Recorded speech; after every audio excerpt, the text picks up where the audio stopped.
Hello everyone, very very good morning. कैसे हो आप सब? हम सब तो बिल्कुल ठीक हैं और उम्मीद करती हूँ कि आप सब भी बिल्कुल अच्छे होंगे, बहुत खुश होंगे, मस्त होंगे और तंदुरुस्त होंगे। आप सभी का आपके अपने चैनल एसके ब्लॉग्स में बहुत बहुत स्वागत है। तो फ्रेंड्स, सबसे पहले आप सभी को मेरी राम राम। आप सभी के लिए परमपिता परमात्मा से प्रार्थना करती हूँ कि परमात्मा आप सभी को अच्छी सेहत बख्शे, आप सभी की सारी मनोकामनाएं पूरी हो जाएं और आप सभी के घरों में ढेर सारी खुशियाँ आएँ। तो अभी ये सुबह लगभग 7:30 बजने वाले हैं इस टाइम पे और मैं अभी नहा के आई हूँ। तो सोचा कि चलो एक बार बालों में ना कंघी कर लेती हूँ। कई बार मेरे साथ क्या होता है कि जैसे नहा के आई और ऐसे ही अपना काम में लग जाती हूँ, कंघी नहीं करती हूँ। और उस दिन ऐसा होता है कि फिर दिन भर आलस बना रहता। मेरे से तो बालों में कंघी होती ही नहीं है, बस ऐसे ही बालों में ऊपर से हाथ से ठीक किए और दिन भर चला लेती हूँ। और जिस दिन ये होता है कि चलो सुबह सुबह नहा ली हूँ तो पहले कंघी कर लेती हूँ, उस दिन ठीक काम चल जाता है। तो आज मैंने सोचा कि अभी 7:30 बजे नहीं है, बजने वाले हैं 8 बजे के करीब लाला को जगाऊंगी। तो अभी टाइम है तो क्यों ना मैं अपने बालों में कंघी कर लेती हूँ। तो अभी बालों की बना ली है मैंने चोटी, हाथ धो के रसोई में आ गई हूँ क्योंकि मैं अपने बालों को खुला नहीं छोड़ती भाई। जिस दिन धोती हूँ ना उस दिन भी ज़्यादातर तो जैसे बाल धो लिए कुछ घंटे तक तो वो सूती चुन्नी में ऐसे ही बंधे रहते हैं और फिर कंघी करके जैसे ही बाल सूख जाते हैं तुरंत चोटी बना लेती हूँ। खुले बाल मेरे से तो बर्दाश्त ही नहीं होते भाई, मैं तो बहुत ज़्यादा परेशान हो जाते हैं जो खुले बाल रहते हैं। तो कुछ तो जैसे लंबे हैं भाई, वो इधर उधर बाल बहुत दिक्कत देते हैं, कुछ टूट टूट के भी गिरते हैं। जब बालों को हम खुला छोड़ते हैं ना कहीं बाल गिरते ही रहेंगे। कहीं खाने में आ जाए तो सबसे बड़ी समस्या हो जाती है। तो मैं हमेशा अपने बालों को बांध के रखती हूँ। तो अभी मैंने बर्तन वगैरह थे वो सेट कर दिए हैं और अब मैं अपने लाला के स्नान की तैयारी कर लेती हूँ। लाला को मैंने जो है अभी बीच में वीडियो क्लिप मैंने जैसे हटा दी थी ना, तो मैं लाला को जगा के आई थी। तो लाला मेरे अभी बैठे हैं, खेल रहे हैं। तो मैं अभी गर्म पानी कर लिया है मैंने और साथ के साथ स्नान की तैयारी हो जाएगी। क्योंकि मुझे ये होता है कि भाई चलो एक बार सुबह पहले जो एक आध काम होता है तो कर लेती हूँ। रसोई के काम बिना नहाए धोए भाई होते नहीं अब मेरे से। ज़्यादातर तो मेरा ये होता है मैं उठ के और लग जाती हूँ अपना नीटिंग का काम करने के लिए। क्योंकि सुबह सुबह जैसे मान लिया 1.5-2 घंटे का काम अगर नीटिंग का हो जाता है ना तो एक थोड़ा सा कोई भी प्रोजेक्ट में बना रही होती वो थोड़ा सा लगता है कि हाँ कुछ बुनाई हो गई है। फिर बाकी जो टाइम दिन में मिलता है तो दिन में कर लेती हूँ। और एक बार जैसे मान लिया सुबह के घर के काम में लग जाती हूँ तो फिर कई घंटे तक तो ये घर के काम ही उलझते रहते हैं। आप सबको पता है कि औरतों के जीने बड़ा जंजाल होता है, ये घर का काम बिल्कुल नहीं ख़त्म होता है। ऐसा लगेगा कि सारा काम हो गया, फिर भी कहीं ना कहीं कुछ ना कुछ निकल ही आता है, चलता ही रहता है सारा दिन। तो वही अभी मैंने जो है पानी मंदिर में लाला के लिए रख दिया है ताज़ा भर के और अब कर लेती हूँ लाला के स्नान की तैयारी। लाला मेरे अभी नहाएंगे, सुंदर से वस्त्र धारण करेंगे, आरती भोग। कितना आनंद आता है ना सुबह सुबह, बहुत अच्छा लगता है। और मतलब अब तो ऐसा मन हो गया है ना तो इधर उधर बैठने का मन करता है, ना फालतू की बातें सुनने का मन करता है, ना ही फालतू बात करने का मन करता है। बस जी चाहता है कि बस अपने में ही खोई रहूँ, पता नहीं कैसा दिमाग हो गया है। और अभी देखिए मैं यहाँ लाला के स्नान का पात्र तैयार कर रही हूँ।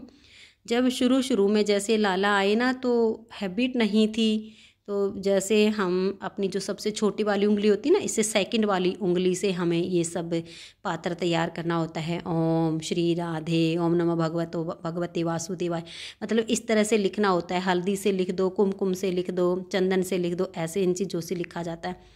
तो शुरू शुरू में बड़ी दिक्कत होती थी कि भाई कैसे करूं, ऐसे उंगली से होता ही नहीं था।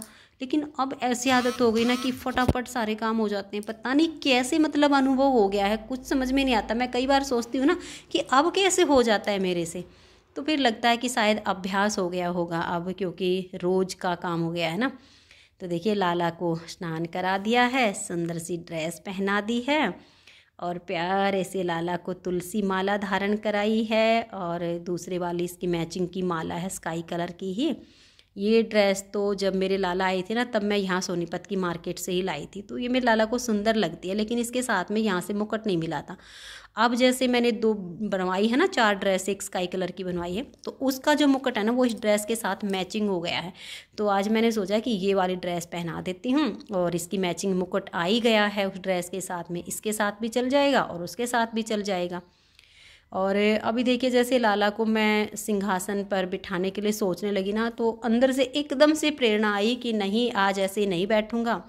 मेरे सिंहासन के जो आपने कपड़े बिछा रखे हैं, रुमाल बिछाती हूँ मैं 2, तो ये रुमाल चेंज करो, मुझे दूसरे वाले नए रुमाल पे बैठना, ये एक ऑटोमेटिक सा भाव आ गया। तो तभी मैंने लाला के लिए 2 धुले हुए रुमाल निकाले, सिंहासन पर उनको बिछाया, और तब मेरे लाला बैठे हैं।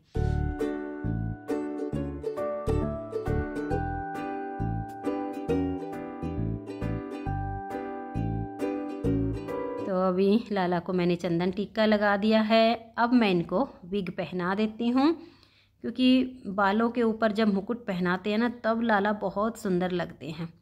और अभी जैसे लाला का श्रृंगार हो गया है पूर्ण, लाला को मैंने बांसुरी दे दी है, और अब मैं अपने प्यारे से गोविंद को आईना दिखा देती हूँ।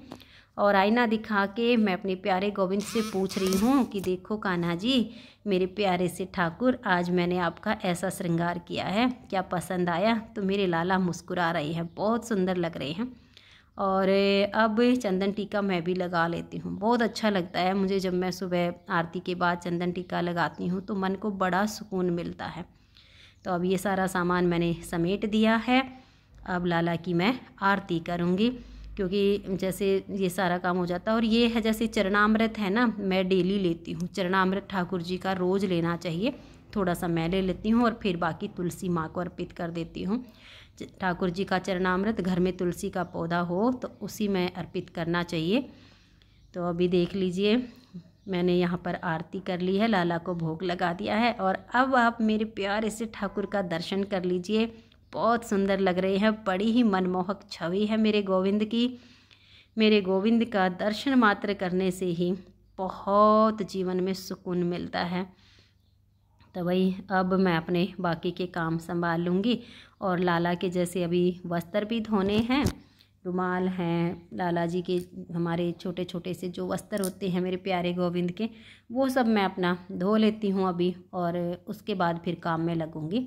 तो मैं देखिए ठाकुर जी के वस्त्र धो के ले आई हूँ, और मैं इनको रसोई में ही धोती हूँ भाई, अपना मेरा मन नहीं मानता है कहीं और ठाकुर जी के कपड़े धोने का, रसोई में ही साफ़ करके ले आती हूँ। वैसे भी मतलब कुछ ज़्यादा मैले तो होते नहीं हमारे ठाकुर जी के कपड़े। तो अभी इनको मैं सुखा देती हूँ, सूख जाएंगे, उसके बाद फिर जैसे ही सूख जाएंगे इनको समेट के, और फिर मंदिर के पास ही आप सब ने देखा है कि मैंने बड़े बड़े से प्लास्टिक के बॉक्स रखे हुए हैं, वहाँ पर मैं अपने ठाकुर जी के जैसे एक में मुकुट, एक में ड्रेस से, एक में मालाएं वगैरह इस तरह से रखती हूँ।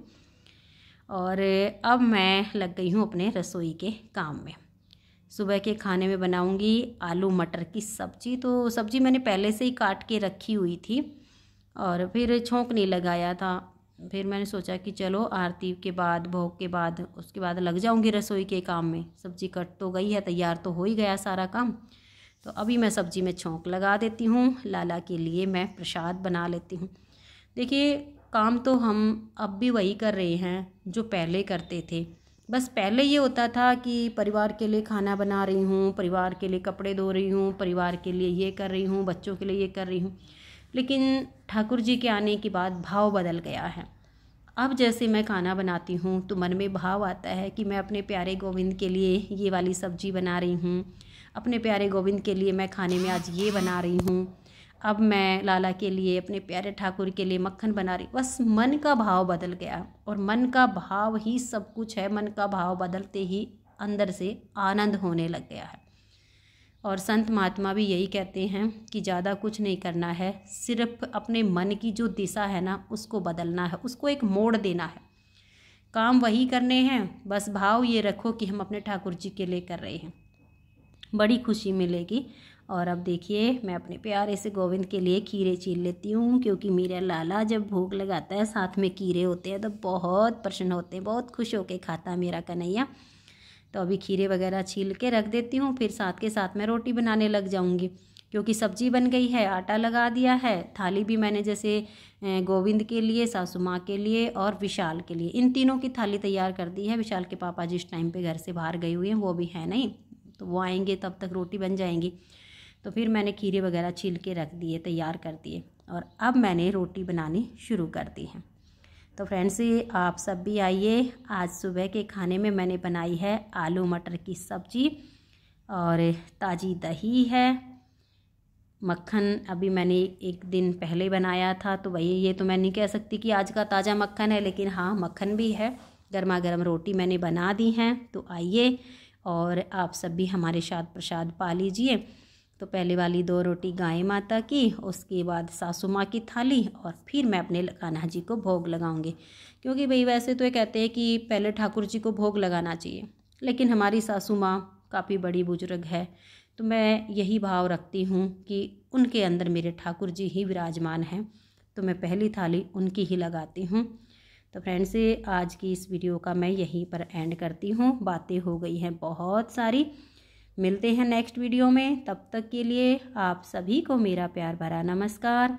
राधा स्वामी, राधे राधे, जय जय श्री राधे। बाय बाय, खुश रहिए और आप सब अपना अपना ध्यान रखिए। तो मिलते हैं नेक्स्ट वीडियो में नए ब्लॉग के साथ।